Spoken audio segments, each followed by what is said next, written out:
આપણે વામન પુરાણના 10મા દિવસની કથાને આગળ વધારીએ. અધ્યાય 27મો. દેવો અને કશ્યપની પ્રાર્થના તથા અદિતિનું તપ. લોમહર્ષણ બોલ્યા કે આ રીતે બ્રહ્મજ્ઞાની દ્વિજશ્રેષ્ઠ કશ્યપે વિષ્ણુની ઉત્તમ સ્તુતિ કરી. તેને સાંભળીને સામર્થ્યશાળી અને ઐશ્વર્ય સંપન્ન નારાયણે અત્યંત સંતુષ્ટ થઈને પ્રસન્ન મનથી સુસંસ્કૃત શબ્દો અને અક્ષરોવાળું સમયાનુકૂળ ઉચિત વચન કહ્યું. હે શ્રેષ્ઠ દેવતાઓ, વર માગો, તમારા સૌનું કલ્યાણ થાવ, હું તમને ઈચ્છિત વર આપીશ. કશ્યપ બોલ્યા કે હે સુરશ્રેષ્ઠ, જો આપ અમારી ઉપર પ્રસન્ન હો તો આપ સ્વયં ઇન્દ્રના નાના ભાઈના રૂપમાં અદિતિના પુત્ર બનો. દેવમાતા અદિતિએ પણ આ જ ઉત્તમ અભિપ્રાય વ્યક્ત કરી ભગવાન પાસે પુત્ર પ્રાપ્તિનું વરદાન માંગ્યું. અદિતિનો અભિપ્રાય જાણી દેવતાઓ બોલ્યા કે હે મહેશ્વર, સર્વ દેવતાઓના કલ્યાણ માટે આપ અમારા રક્ષક, પોષક, દાતા તથા આશ્રય બનો. ભગવાન બોલ્યા કે હે કશ્યપજી, હે દેવતાઓ, તમારા જેટલા પણ શત્રુ હશે તે સર્વ મારી સામે ક્ષણ માત્ર પણ ટકી નહીં શકે. હે દેવો, બ્રહ્માજીના કહ્યા પ્રમાણે હું દેવતાઓને યજ્ઞભાગ સર્વપ્રથમ ગ્રહણ કરવાના અધિકારી તથા હવ્ય ભોગતા બનાવીશ અને પિતરોને કાવ્ય ભોગતા, પિતૃઓને અપાતા બલિના ભોગતા બનાવીશ. હે સુરોત્તમો, હવે આપ સ્વસ્થતાને પાછા જાઓ. લોમહર્ષણ બોલ્યા કે હે ઋષિઓ, ભગવાનની પૂજા કરી તેમને પ્રણામ કરી કશ્યપ, અદિતિ તથા દેવો પૂર્વ દિશામાં સ્થિત કશ્યપના આશ્રમમાં પહોંચ્યા. પછી તેમણે અદિતિને પ્રસન્ન કરી તેને તપસ્યા કરવા પ્રેરિત કરી. પછી અદિતિએ 10,000 વર્ષો સુધી કઠિન તપસ્યા કરી. જે વનમાં અદિતિએ તપ કર્યું તે દિવ્ય વનનું નામ અદિતિવન પડ્યું. તે વન કામનાઓની પૂર્તિ કરનારું અને મંગલકારી છે. તત્વને જાણનારી અદિતિએ પોતાના પુત્રોને દૈત્યો દ્વારા અપમાનિત થતા જોઈ વિચાર્યું કે તે મારા પુત્રોને જન્મ આપેલું વ્યર્થ છે. તેથી પોતાની વાણીનો સંયમ કરી હવા પીને નમ્રતાપૂર્વક ભગવાન વિષ્ણુની પ્રસન્નતા માટે તેમની મધુર વાણીથી સ્તુતિ કરવાનો પ્રારંભ કર્યો. કૃત્યથી ઉત્પન્ન થયેલા દુઃખનો નાશ કરવાવાળા પ્રભુને નમસ્કાર હો. પુષ્કર માલિક, કમળની માળા ધારણ કરનાર ભગવાનને નમસ્કાર. પરમ મંગલકારી કલ્યાણ સ્વરૂપી અદિવિધિતા પ્રભુ, આપને નમસ્કાર છે. હે કમલનયન, પદ્મના બ્રહ્માના ઉત્પત્તિ સ્થાન, અજન્મા લક્ષ્મીપતિ, ઇન્દ્રિયોને જીતનારા, સંયમીઓ દ્વારા દર્શન પામવા યોગ્ય, હાથમાં સુદર્શન ચક્ર તથા તલવાર ધારણ કરનારા, યોગીઓ દ્વારા ધ્યાન કરવા યોગ્ય યોગી, ત્રિગુણાતીત બ્રહ્મરૂપી શ્રીહરિ, આપને નમસ્કાર હો. જે પરમેશ્વરમાં આખો સંસાર સ્થિત છે પરંતુ સંસારથી દ્રશ્ય નથી એવા સ્થૂલ તથા અતિસૂક્ષ્મ આપ શાંગધારી દેવને નમસ્કાર છે. સંસારની અપેક્ષા કરનારા પ્રાણી આપના દર્શન કરી શકતા નથી, પરંતુ જે નિરપેક્ષ છે તેમને આપ તેમના હૃદયમાં રહેલા દેખાવ છો. આપની જ્યોતિ બહાર છે, અલક્ષ્ય છે અને સર્વોત્તમ છે. આ આખું જગત આપમાં રહેલું છે, આપનાથી ઉત્પન્ન થાય છે અને આપનું જ છે એવા જગતના દેવતા આપને નમસ્કાર છે. આપના સર્વના આદિમાં પ્રજાપતિ રહ્યા છે, પિતરોના શ્રેષ્ઠ સ્વામી છો, દેવતાઓના સ્વામી છો. તે શ્રી કૃષ્ણને વારંવાર નમસ્કાર છે. જે આ પ્રવૃત્ત અને નિવૃત્ત કર્મોથી નિરક્ત તથા સ્વર્ગ અને મોક્ષના ફળદાતા છો. સ્મરણ કરનારા, સર્વ પાપોનો નાશ કરનારા ભગવાનને નમસ્કાર છે. જે પ્રાણી અવિનાશી ભગવાનને નમસ્કાર કરે છે, જે પ્રાણી અવિનાશી ભગવાનને અખિલધાર, ઈશાન તથા અજના રૂપમાં જુએ છે, તે કદાપી જન્મ મરણને પ્રાપ્ત થતા નથી. આપની આરાધના યજ્ઞો દ્વારા થાય છે. આપ યજ્ઞમૂર્તિ છો, યજ્ઞમાં આપની સ્થિતિ છે. એવા હે ભગવાન વિષ્ણુ, આપને નમસ્કાર છે. આપના ગુણગાન વેદોજ્ઞ કરે છે. આપ વિદ્વજનોના આશ્રય છો, વેદ દ્વારા જાણવા યોગ્ય છો તથા નિત્ય સ્વરૂપ છો. આપ વિષ્ણુને નમસ્કાર, જેમનાથી વિશ્વ ઉદ્ભવ્યું છે, જેમનામાં વિલીન થશે તથા જે વિશ્વની પ્રતિષ્ઠાના સ્વરૂપ છે, જેમની માયાથી બંધાયેલું બ્રહ્મા સહિત ચરાચર વિશ્વ વ્યાપ્ત છે. તે ઉપેન્દ્ર ભગવાનને હું નમસ્કાર કરું છું. જે ઈશ્વર જળ સ્વરૂપમાં સ્થિત થઈને વિશ્વનું ભરણ કરે છે, તે વિશ્વપતિ અને પ્રજાપતિ વિષ્ણુને હું નમસ્કાર કરું છું. જે સૂર્યરૂપી ઉપેન્દ્ર તમનાશક છે, જેમની સૂર્ય તથા ચંદ્રરૂપી બંને આંખો સમસ્ત લોકોના શુભ અને અશુભ કર્મોને સતત દેખતી રહે છે. જે સર્વેશ્વરના પ્રિય વિષયમાં મારા આ સર્વ ઉદ્ગાર સત્ય છે, તે અજન્મ, અવ્યવ્ય અને સર્જનહાર વિષ્ણુને હું નમસ્કાર કરું છું. હે જનાર્દન, જો મેં આ સત્ય કહ્યું હોય તો તે સત્યના પ્રભાવથી મારા મનની સર્વ અભિલાષાઓ પરિપૂર્ણ થાય. ત્યાર પછી આવે છે અધ્યાય 28મો. અદિતિ પર પ્રસન્ન થઈ ભગવાને આપેલું વરદાન. લોમહર્ષણ બોલ્યા કે હે મુનિઓ, આ પ્રમાણે અદિતિની સ્તુતિથી સમસ્ત પ્રાણીઓને અદ્રશ્ય ભગવાન વસુદેવ તેની સામે પ્રગટ થઈ બોલ્યા. શ્રી ભગવાન બોલ્યા કે હે ધર્મજ્ઞ અદિતિ, તારા મનમાં જે વરો માગવાની ઈચ્છા હોય તે તું માગી લે, કારણ કે મારું દર્શન વ્યર્થ નથી હોતું. તારા આ અદિતિ વનમાં જે 3 રાત નિવાસ કરશે તેની સર્વ મનોકામનાઓ પૂર્ણ થશે. જે મનુષ્ય દૂરદેશમાં રહીને પણ આ વનનું સ્મરણ કરશે તે પરમધામ પ્રાપ્ત કરશે. તો અહીં રહેવાવાળા મનુષ્યને પરમધામની પ્રાપ્તિ થાય તેમાં શું આશ્ચર્ય?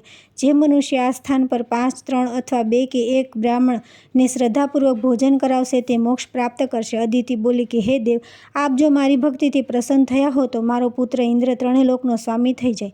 અસુરોએ તેના રાજ્ય તથા યજ્ઞ ભાગ છીનવી લીધા છે. તેનું રાજ્ય છીનવાયાનું મને દુઃખ નથી, પરંતુ તેને પ્રાપ્ત થતો ઉચિત ભાગ છીનવાયો છે, જેનું મને ઘણું દુઃખ છે. શ્રી ભગવાન બોલ્યા કે હે દેવી, તમારી ઈચ્છા મુજબ હું કશ્યપથી તમારા ગર્ભમાં મારા અંશથી જન્મ લઈશ અને તમારી કુખથી જન્મ લીધા પછી તમારા સર્વ શત્રુઓનો વધ કરીશ. નંદિની, તમે શોક છોડી સ્વસ્થ થઈ જાઓ. અદિતિ બોલી કે હે કેશવ, આપ ઈશ્વર છો, જે આપ પ્રભુમાં આખો સંસાર પ્રતિષ્ઠિત છે, તે આપના ભારને હું મારી કુખમાં વહન નહીં કરી શકું. શ્રી ભગવાન બોલ્યા કે નંદિની, હું સ્વયં મારો અને તમારો બંનેનો ભાર વહન કરી લઈશ. હું તમને પીડા નહીં કરું, તમારું કલ્યાણ થાવ. હવે હું જાઉં છું. એમ કહી ભગવાન ચાલ્યા ગયા. પછી અદિતિએ ગર્ભધારણ કર્યો. ભગવાન કૃષ્ણ ગર્ભમાં આવી ગયા પછી આખી પૃથ્વી ડગમગવા લાગી. મોટા મોટા પર્વતો હાલવા લાગ્યા અને વિશાળ સમુદ્ર ખળભળી ઉઠ્યા. અદિતિ જ્યાં જ્યાં જતી હતી અથવા પગ મૂકતી ત્યાંની પૃથ્વી ભારને કારણે ઝૂકી જતી હતી. જેમ બ્રહ્માએ પહેલાં બતાવ્યું હતું તેમ મધુસૂદન ગર્ભમાં આવતા જ સર્વ દૈત્યોની હાનિ થઈ ગઈ. ત્યાર પછી આવે છે અધ્યાય 29. પ્રહલાદે બલિને વામન અવતાર અને તેમનો મહિમા કહ્યો તથા શાપ આપ્યો. લોમહર્ષણ બોલ્યા કે તે પછી અસુરરાજ બલિએ સમસ્ત અસુરોને શ્રીહીન જોઈ પોતાના પિતામહ પ્રહલાદજીને પૂછ્યું કે બલિ બોલ્યા, હે तात, દૈત્યોએ આગથી દાઝ્યા હોય તેવી કાંતિહીન થઈ ગયા છે. આજે એ કેમ થઈ ગયા છે? એ મને લાગે છે કે તેમણે બ્રાહ્મણોનો અભિશાપ લાગી ગયો છે. તેઓ બ્રહ્મદંડથી પીડિત થઈ ગયા છે. શું દૈત્યોનું કોઈ અશુભ થવાનું છે? બ્રહ્માએ તેમના નાશ માટે કૃત્યા ઉત્પન્ન કરી છે. લોમહર્ષણ બોલ્યા કે બ્રાહ્મણો પોતાના પૌત્ર બલિ આવો પ્રશ્ન પૂછતા દૈત્યોમાં પ્રધાન પ્રહલાદે ખૂબ લાંબો સમય ધ્યાન કરીને બલિને કહ્યું કે પ્રહલાદ બોલ્યા કે હે દાનવાધિપ, અત્યારે પહાડ ડગમગી રહ્યા છે, પૃથ્વી એકાએક ધીરતા છોડી રહી છે, સમુદ્રમાં ઘણા મોટા મોજા ઉછળી રહ્યા છે અને દૈત્યો તેજ રહિત થઈ જાય છે. સૂર્યોદય થયા પછી ગ્રહોની ચાલ બદલાઈ ગઈ છે. આ લક્ષણોથી અનુમાન થાય છે કે દેવતાઓનો અભ્યુદય થવાનો મહાબહ દાનવેશ્વર આ કોઈ વિશેષ કારણ અવશ્ય છે. આ કારણને નાનું નહીં માનવું જોઈએ અને તમારે તેનો પ્રતિયત્ન કરવો જોઈએ. લોમહર્ષણ બોલ્યા કે દૈત્યરાજ બલિને આ પ્રમાણે કહી પ્રહલાદે શ્રીહરિનું ધ્યાન કર્યું. ધ્યાનમાં તેમણે અદિતિની કુખમાં વામન રૂપમાં શ્રી ભગવાનને જોયા. તેમની અંદર વસુઓ, રુદ્રો અને બંને અશ્વિની કુમારો, મરુતો, આદિત્યો, ગંધર્વો, નાગો, રાક્ષસો, પોતાનો પુત્ર વિરોચન અને અસુરનાયક બલિ, નરક, બાણ વગેરે ઘણા અસુરો, પૃથ્વી, આકાશ, વાયુ, જળ, અગ્નિ, સમુદ્રો, પર્વતો, નદીઓ, દ્વીપો, પશુઓ તથા પ્રજાપતિઓને પણ જોયા. પ્રહલાદજીએ તેમને જોઈને આશ્ચર્યમાં પડી ગયા, પરંતુ ક્ષણમાત્રમાં જ પુનઃ પૂર્વવત પ્રકૃતિસ્થ થઈ ગયા અને બલિને કહ્યું. પ્રહલાદ બોલ્યા કે દૈત્યો, મેં તમારી કાંતિહીનતાનું વાસ્તવિક કારણ સારી રીતે સમજી લીધું છે. તેને તમે લોકો સારી રીતે સંભાળો. દેવોના દેવ, વિશ્વસ્રષ્ટા, સ્વયં અયોનિ, વિશ્વના પ્રારંભમાં વિદ્યમાન પરંતુ અનાદિ છતાં વિશ્વના આદિ વરદાતા હરિ, વિશ્વના સ્વામી, મર્યાદાની સ્થાપના કરવા માટે અદિતિના ગર્ભમાં પધારી ગયા છે. તે ત્રણેય લોકોનો સનાત કરવા માટે અદિતિના પુત્રના રૂપમાં અંશાવતાર રૂપે અવતર્યા છે. હે દૈત્યપતિ બલિ, જે વાસુદેવ ભગવાનને રુદ્ર, બ્રહ્મા, ઇન્દ્ર, સૂર્ય જેવા શ્રેષ્ઠ પુરુષો પણ જાણતા નથી, તેમને હું પ્રણામ કરું છું. જેમનામાં સમસ્ત જીવ નિરંતર ઉત્પન્ન થતા રહે છે તથા પ્રલયકાળમાં વિલીન થઈ જાય છે અને જેમના રૂપ, બળ, પ્રભાવ અને પ્રતાપને બ્રહ્માદિ પણ જાણી શકતા નથી, તે વાસુદેવને હું નિત્ય પ્રણામ કરું છું. જેમણે પ્રાણીઓની નાક, ત્વચા વગેરે ઇન્દ્રિયો ઉત્પન્ન કરી છે, પરંતુ તેમને પોતાની કોઈ ઇન્દ્રિય નથી, જે સ્વયં પ્રકાશ સ્વરૂપ છે, જે સર્વસ્વર યુક્તિ દ્વારા કંઈક જાણી શકાય છે, તે સર્વસમર્થ ઈશ હરિદેવને હું પ્રણામ કરું છું. જેમણે પોતાના અંશથી અદિતિના ગર્ભમાં આવી મહાઅસુરોના તેજનું અપહરણ કરી લીધું છે, તે સમસ્ત સંસારરૂપી વૃક્ષ માટે કુહાડા રૂપ ધારણ કરનારા અનંત દેવાધીશ્વરને હું પ્રણામ કરું છું.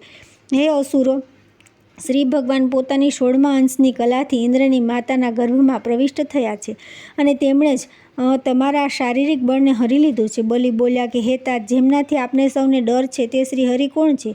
આપણી પાસે વસુદેવથી અધિક શક્તિશાળી સેંકડો દૈત્ય છે, જેવા કે વિપ્રચિત, શિવ, હયશિરા, દુર્જય વગેરે તથા તેવા જ અનેક દાનવો પણ છે. તે સર્વ મહાબળવાન તથા મહાપરાક્રમી અને પૃથ્વીના ભારને ધારણ કરવામાં સમર્થ છે. કૃષ્ણ તો આપણા આ એક દૈત્યના બળનું અડધું પણ બળ ધરાવતો નથી.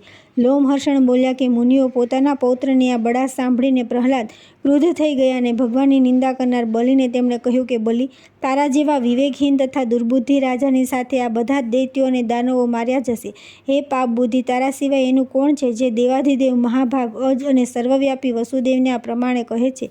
તે જેમના નામ લીધા છે તે સર્વ દૈત્ય તથા દાનવ બ્રહ્માની સાથે સર્વ દેવતા તથા ચરાચર વિશ્વની સમસ્ત વિભૂતિઓને તું અને હું પર્વત, વૃક્ષ, નદી, વન, સમુદ્ર, દ્વીપો, સંપૂર્ણ લોક તથા ચર અને અચર જે સર્વવંદ્ય શ્રેષ્ઠ સર્વવ્યાપી પરમાત્માના એક અંશની અંશકલાથી ઉત્પન્ન થયેલા છે, તેમના વિશે વિનાશ તરફ ચાલનારા વિવેકહીન મૂર્ખ, ઇન્દ્રિયોના ગુલામ, વૃદ્ધોના આદેશોનું ઉલ્લંઘન કરનાર તારા સિવાય બીજું કોણ આવું કહી શકે?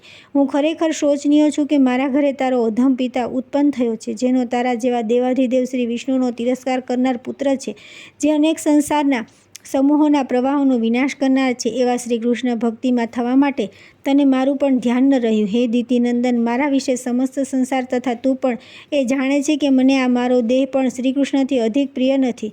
એ સમજતો હોવા છતાં પણ તું મારી મર્યાદા પર ધ્યાન ન દઈને ઠેસ પહોંચાડતા શ્રીહરિની નિંદા કરી રહ્યો છે.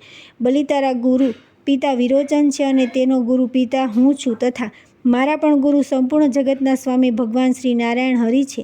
જે કારણે તું સર્વગુરુ શ્રી વિષ્ણુની નિંદા કરી રહ્યો છે, તે કારણે તું ઐશ્વર્યથી ભ્રષ્ટ થઈ જઈશ.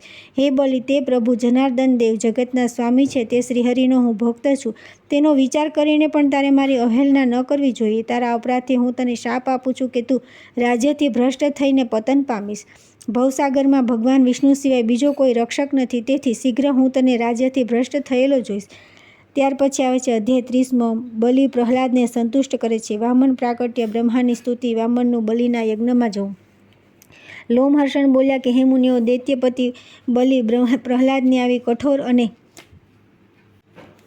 અપ્રિય ઉક્તિ સાંભળી તેમના ચરણોમાં વારંવાર શિર નમાવીને પ્રણામ કરી મનાવા લાગ્યો. હે તાત, આપ મારી ઉપર પ્રસન્ન થાઓ. હું મૂઢ થઈ ગયો હતો. મારી ઉપર ક્રોધ ન કરો. મેં બળના ઘમંડથી વિવેકહીન થઈને એ વચન કહ્યું હતું, દૈત્ય શ્રેષ્ઠ, મેં સદાચારનું પાલન કર્યું નથી, જેથી મને પાપાચારીને આપે આપેલા શાપ યોગ્ય જ છે. તાત, આપ મારી ઉદંડતાથી ઘણા દુઃખી છો, તેથી હું રાજ્ય અને કીર્તિથી રહિત થઈ જઈશ. તાત, સંસારમાં ત્રણેય લોકનું રાજ્ય, ઐશ્વર્ય તથા અન્ય કોઈ ગુરુજન સંસારમાં દુર્લભ છે.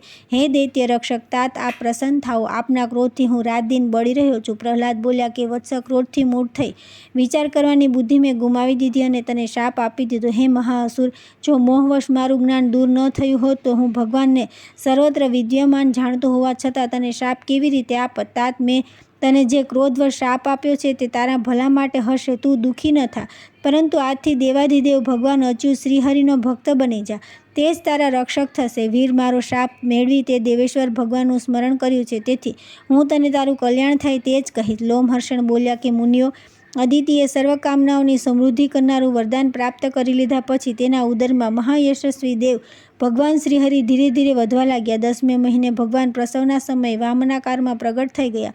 અખિલેશ્વરે અવતાર લેતા દેવતા અને દેવમાતા અદિતિ દુઃખમુક્ત થયા.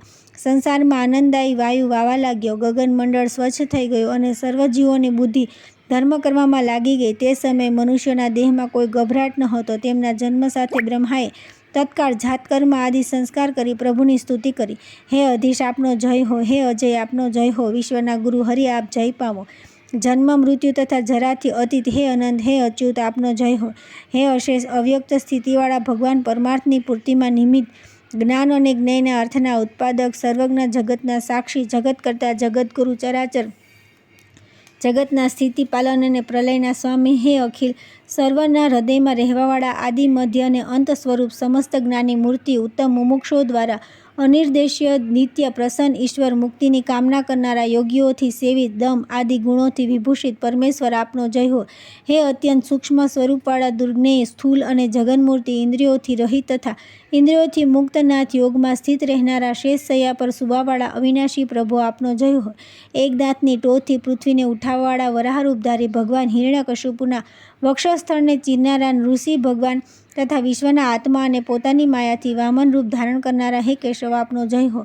ધ્યાનાતીત અને અનેક રૂપ ધારણ કરનારા, હે હરિ, હું શંકર, ઇન્દ્ર આદિ દેવ, સનકાદિક મુનિ તથા યોગીગણ આપને જાણવામાં માયારૂપી વસ્ત્રથી ઢંકાયેલા છે. હે સર્વેશ્વર, આપની પ્રસન્નતા વિના કોણ એવો મનુષ્ય છે જે આપને જાણી શકે? હે પ્રભુ, જે મનુષ્ય આપની આરાધના કરે છે અને આપ તેની ઉપર પ્રસન્ન થાઓ છો, તે જ આપને જાણે છે. હે વિષ્ણુ, આપનો જય હો.